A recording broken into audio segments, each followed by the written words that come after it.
In Peru, we've been to Huaraz and Yungay, two names that mean little now, but only a few years ago they rang around the world. Both places lie in the Andes, some 200 miles northwest of Lima. It's a tourist area of peaceful green valleys, dominated by the brooding presence of Mount Huaraz, Peru's highest mountain. 8 years ago, things were not so peaceful. On May the 31st, 1970, this whole area found itself at the center of Peru's worst ever natural disaster.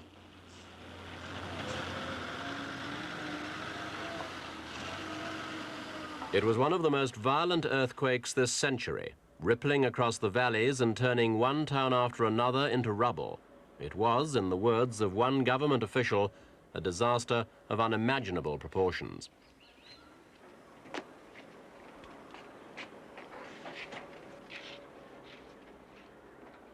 It was difficult at first to see just how much damage had been done, because many of the worst affected villages were remote and fairly difficult to get to even in normal times. But it wasn't long before the facts were known. 80% of all buildings in the area had been destroyed. At least 70,000 people had died.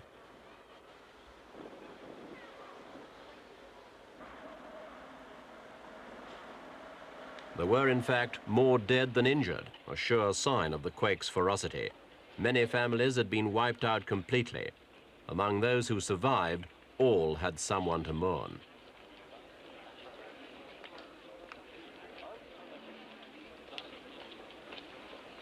News film like this carried the message to the world. Foreign aid poured in.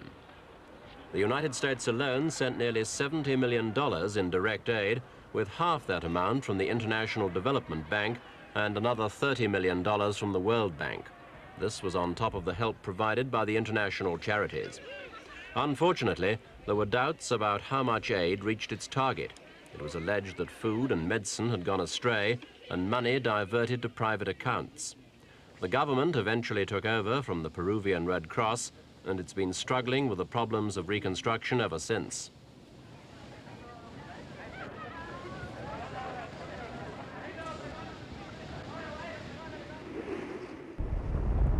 In Huaraz, almost every house was destroyed by the quake.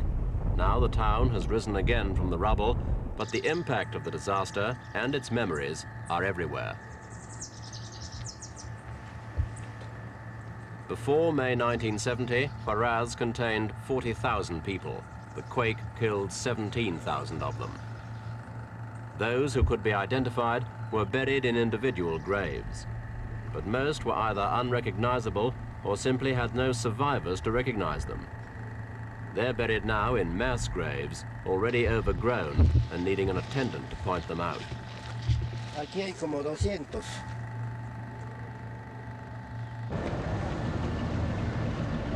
The town has a new civic center, and it's beginning to take on the appearance of a living, thriving community. But it's been a struggle. After the quake, it took 3 days simply for the dust to settle, and over 18 months to clear away the millions of tons of rubble.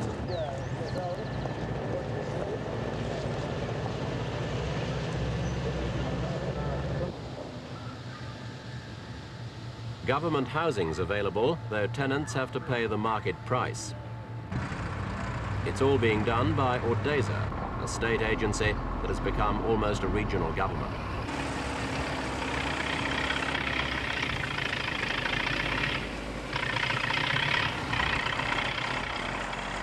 The major project at the moment is the cathedral, but this is austerity year for Peru, so there's no steady flow of funds available. Every so often, the money runs out, work stops, and the builders are laid off until the next installment comes through from Lima.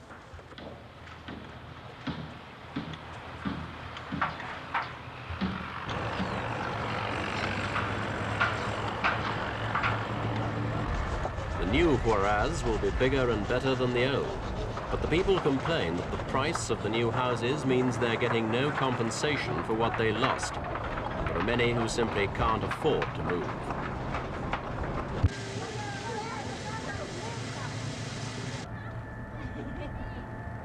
This shanty town takes its name from the disaster, the 31st of May. It's estimated that 150 families live here, and this isn't the only such area in town.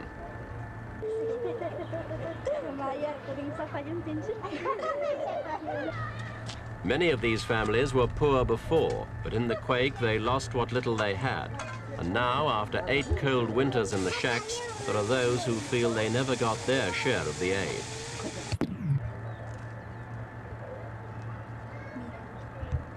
There's a similar feeling at Yungay, 30 miles away. It was here that the worst disaster struck. A slab of Mount Huaraz broke away and sent an avalanche thundering down the valley. It wiped Yungay off the face of the earth. It was the kind of catastrophe that doesn't happen often. One team of experts compared it to the eruption of Vesuvius that buried Pompeii nearly 2,000 years ago. Certainly there aren't many places on Earth that have had to stand up to a half-mile wall of rock and ice, 10 stories high, and moving at over 200 miles an hour. Yungay didn't stand a chance.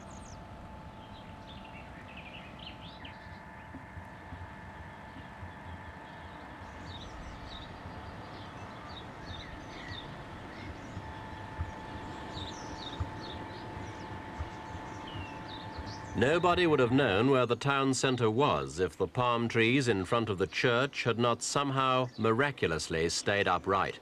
They are now symbols of the town. But 2 are dead, and workmen have dug trenches to get water to the roots of the remaining one.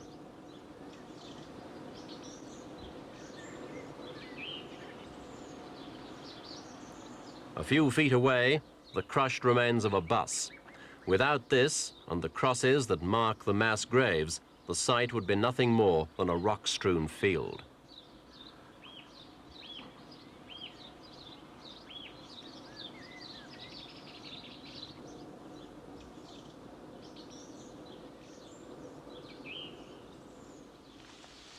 Nobody knows exactly how many people died, but at the time of the disaster, the population of Yungay was about 15,000. And that was probably swollen to around 21 or 22,000 by tourists. Whatever the figure, only 92 survived.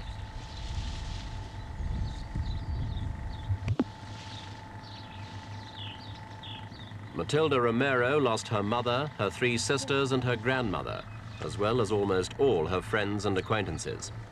The shrine's as near as she can make it to where her mother's house once stood. She comes here regularly. But many other survivors have fled, unable to bear such direct reminders of the tragedy.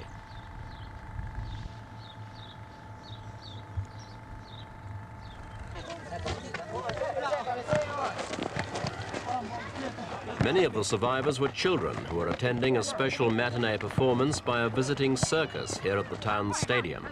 The first tremors brought down the marquee. There was just time for some to scramble out and run for safety before the avalanche engulfed them.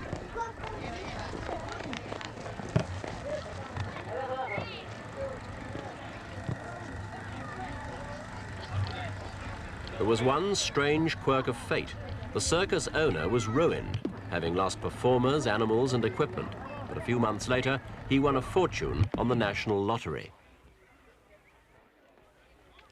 Lamberto Guzman Tapia was the teacher who was escorting the children at the time. His life was saved because he ran by sheer good luck in the right direction. We saw just a cloud. But first we saw the sunburst, that came down from the north peak of Huaraz.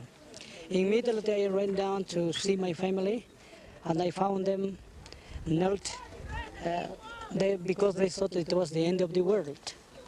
After that, I came back to the stadium here, and I tried to help the boy because they were crying.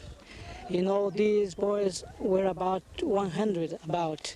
They are orphans because their parents went with the avalanche. They never more see again to their parents. And next day, well, we did not sleep because that night we had about 45 earthquakes more. We always heard the Huascaran, came down some avalanche, but it was very small. Next day, we found at the edge of the avalanche place arms of the boys, legs, fingers, heads, completely destroyed. What to do? Well, we had to catch a bag and pick up in that, together in that. It was too difficult. Now we are in the new city, but we would like from the government much aid, especially Yungay is the center of the tragedy of May 1970. Why is Huaraz? As far as most inhabitants are concerned, Yungay's share of the rebuilding effort is long overdue. The original site on the valley floor has reverted to grass, and the only sign of activity is on the hillside above, where Yungay is being reborn, but slowly.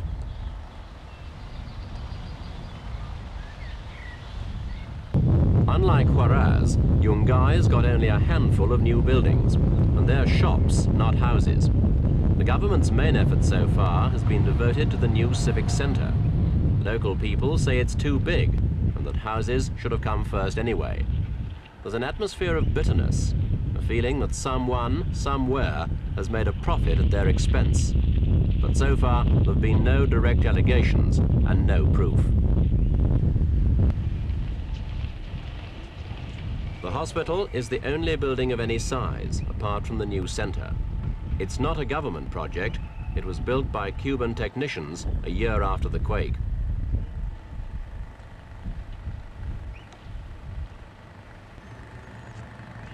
The only other signs of foreign aid in Yungay are these 90 prefabricated houses flown in by the Soviet Union. But here too, the people have had to pay to get one.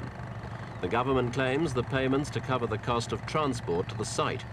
But the owners complain the houses are still unfinished inside and that the price charged puts them beyond the reach of those most in need.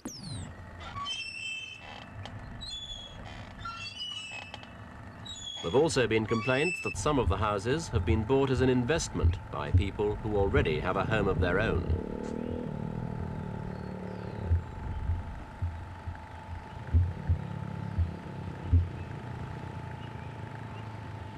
Other improvements have been slow to come. Lighting is patchy, roads are poor, and shops are still little more than temporary shacks.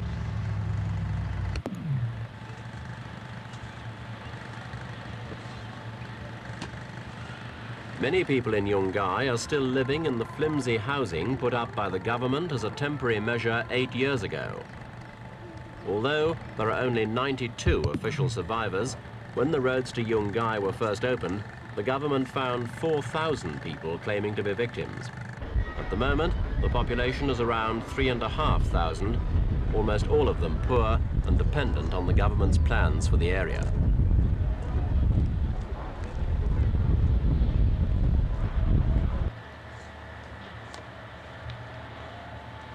For some, things are happening at last. Estelle Hara Alegre, now 78, has spent the full 8 years in a temporary camp. She lost a son in the disaster, but other relatives survived. Now they've been told they'll be given land on which to build a house, as well as a share in some land for cultivation.